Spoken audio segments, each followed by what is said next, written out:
There's a verse I love in 2 Chronicles 20, verse 12. "O our God, won't you stop them?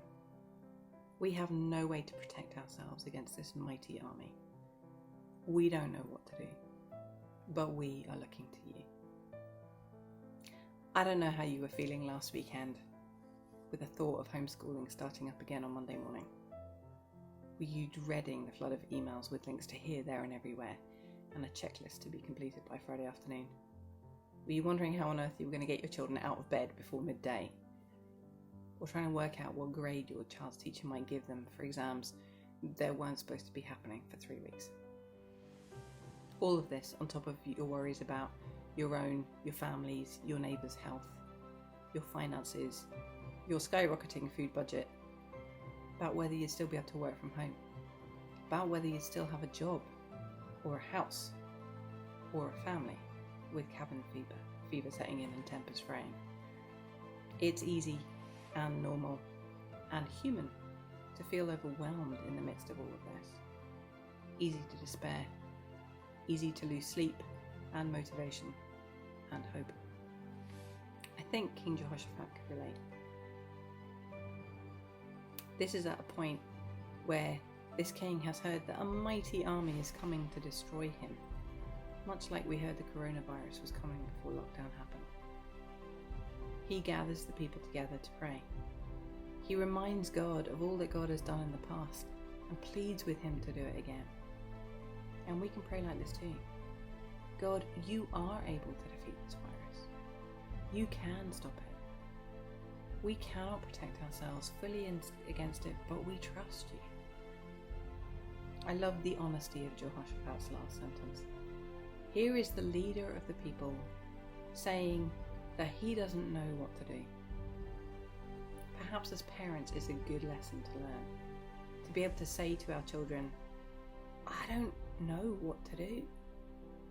This is my best guess. Here's an idea, and it may not work.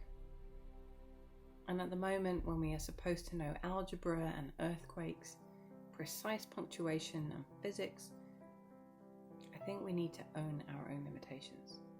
Before God, before each other, before our children. And I also love the way Jehoshaphat ends. But we are looking to you. Other translations say, our eyes are on you. So where's your gaze? On the news, on the latest death toll, on your phone dreading the next call, on your inbox, on the checklist that still isn't complete, or is your gaze fixed on God? We may not know what to do, but God does, and is willing to help us. So maybe dare to pray before the work or studying starts. Dare to pray this prayer. Tell God honestly how you're coping. Choose to trust Him. Ask for His help. Ask Him to stop the virus, to calm your fears, to help you concentrate and understand.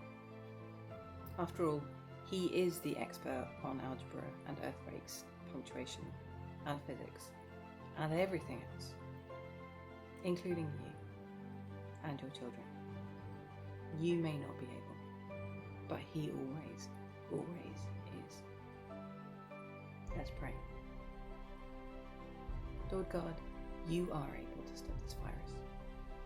We are powerless to fight this. We cannot fully protect ourselves. When we do not know what to do, or how to do, or how to help, or cannot understand, please help us to look to you and ask you.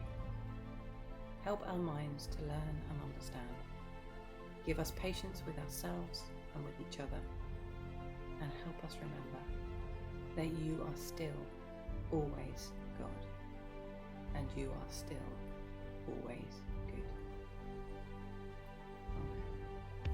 Amen.